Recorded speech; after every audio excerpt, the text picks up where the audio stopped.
Oke, kembali lagi bersama saya Satrio Priyono NPM 785. Di sini dengan matkul aplikasi bisnis yang bertopik Customer Relationship Management. Ini saya sudah mencoba registrasi ya. Ini sudah lihat UI-nya. Untuk tampilan UI ya ringan, light, friendly, tapi saya belum cobanya, jadi belum tahu ya apa kekurangan dan kelebihannya. Mungkin coba dari ini dulu aja, kita namai investor appointment ya, kita ada janji dengan investor ya. Buat tanggalnya hari Senin aja, Senin ini, kemudian jam 10, kemudian dengan kategori meeting kita save. Duh, mana ini? Loh, kok nggak kesimpan? Wah, jadi suatu minus ini kayaknya. Oke, yang pertama ini saya membahas CRM yang baik itu meliputi tersedia dalam mode business to business dan business to customer. Jadi antara pelaku bisnis dan dengan customer juga bisa ya, B2C. Kemudian berbasis cloud untuk mengurangi IT resource, jadi tidak menggunakan storage internal untuk seperti masuk ke PC atau menggunakan ruangan database gitu ya. Jadi untuk mengurangi IT resource. Kemudian visibilitas yang baik yaitu dengan UI, maksudnya UI yang ringan tadi seperti ini tadi ya. Kemudian adanya teknologi VoIP yaitu Voice over Internet Protocol. Nah, ini adalah teknologi yang memungkinkan percakapan suara jarak jauh melewati media internet. Data suara diubah menjadi kode digital dan dialirkan melewati jaringan yang mengirimkan paket-paket data, bukan lewat sirkuit analog telepon biasa. Kemudian user friendly, jadi ya tadi UI yang mudah bagi orang yang semi IT gitu. Kemudian kompleks sistem, jadi dengan sistem yang kompleks Anda sudah tidak perlu membentuk tim IT atau memanggil tim IT, jadi bisa Anda kerjakan sendiri. Kemudian marketing automation atau otomatisasi pemasaran, jadi di mana otomatisasi pemasaran ini membuat urutan pesan yang masing-masing secara otomatis ini nanti dipicu ketika kontak klien itu nanti mengambil tindakan tertentu. Jadi seperti kalau contohnya itu di Shopee itu ada chatbot ya, seperti itu.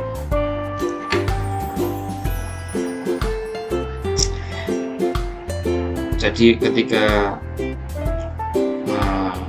berurusan sama ratusan atau ribuan kontak lain gitu, masa kita satu-satu kan nggak mungkin. Jadi adanya otomatisasi pemasaran ini bisa lebih baik, bisa lebih mudah. Kemudian ada sales automation atau otomatisasi penjualan. Nah, dengan fitur sales automation ini, user sistem CRM dapat melihat peluang penjualan seperti opportunity management, berkolaborasi, kemudian analisa keuntungan dan kerugian. Kemudian ada workflow automation and employee management, yaitu otomatisasi alur kerja.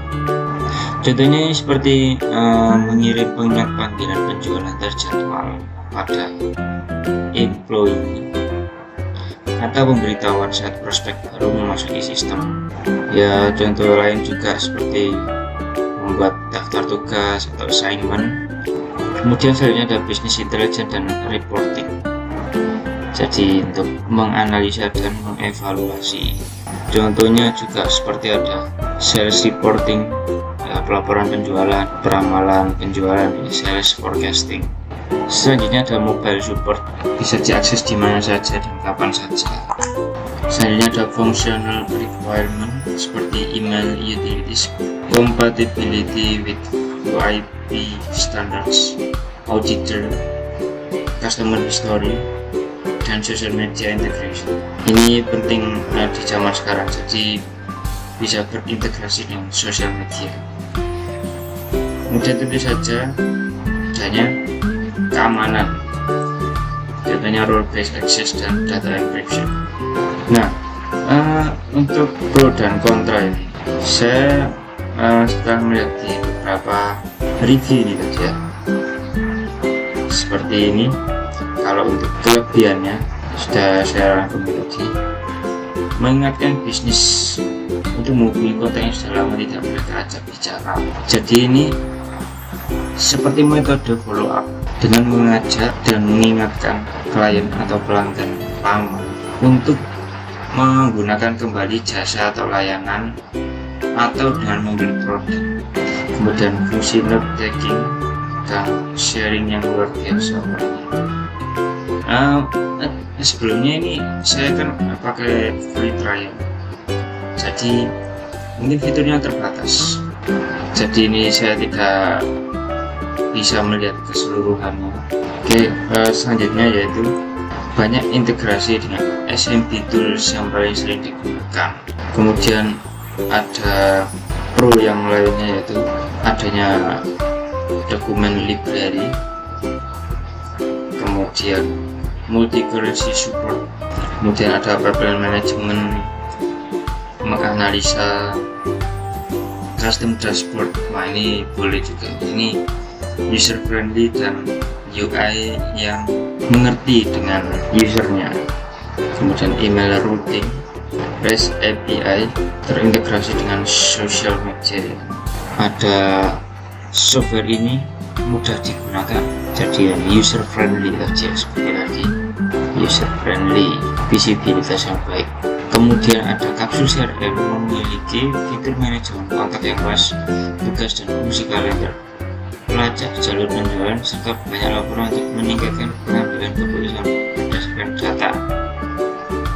Mirip dengan Insightly CRM, kapsul CRM menyediakan berbagai fitur penyesuaian untuk memenuhi kebutuhan UKM. Aplikasi ini juga memiliki aplikasi seluler untuk pengguna Android dan iOS untuk mengakses beberapa fungsi situs web.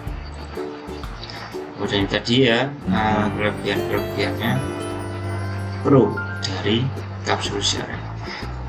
Bagaimana dengan kelemahannya? Kelemahannya yaitu tidak dapat menggunakan banyak opsi analitik. Ini saya rangkum dari sini. Jadi ya, opsi analisanya masih kurang. Jadi dengan kurangnya opsi analisa ini, jelas itu akan memperlambat kinerja perusahaan. Kemudian you need to dig deep to find some of the function. Perlu menggali lebih dalam untuk menemukan beberapa fungsinya, mungkin untuk supaya terbiasa gitu ya. Selanjutnya ada kumpulan fitur terbatas bisnis yang lebih besar. Mungkin ada fungsi atau fitur lain yang masih kurang. contohnya dari aplikasi lain.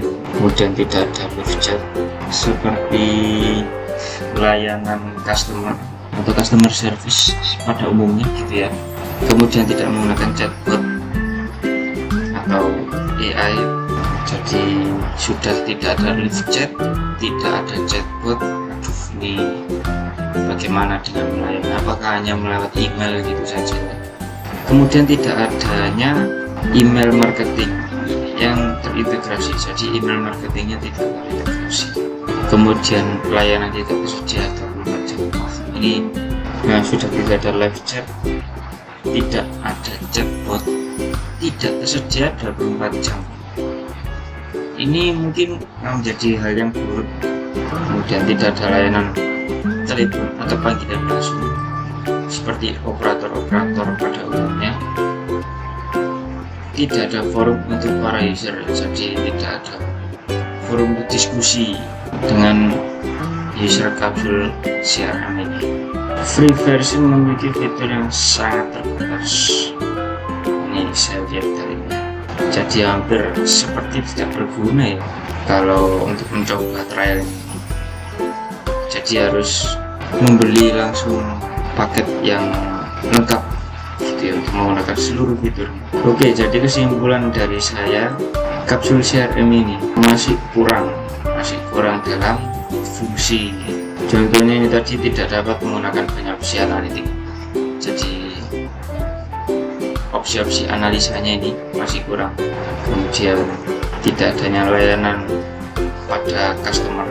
Nah, ini ketika user mau protes atau bertanya dengan permasalahan aplikasi ini tadi, ada customer service atau tim support dari kapsul CRM ini untuk melayani dan memecahkan masalah dari user CRM ini tadi. Kalau dari segi UI-nya ini saya nilai bagus ya, ini light, ringan,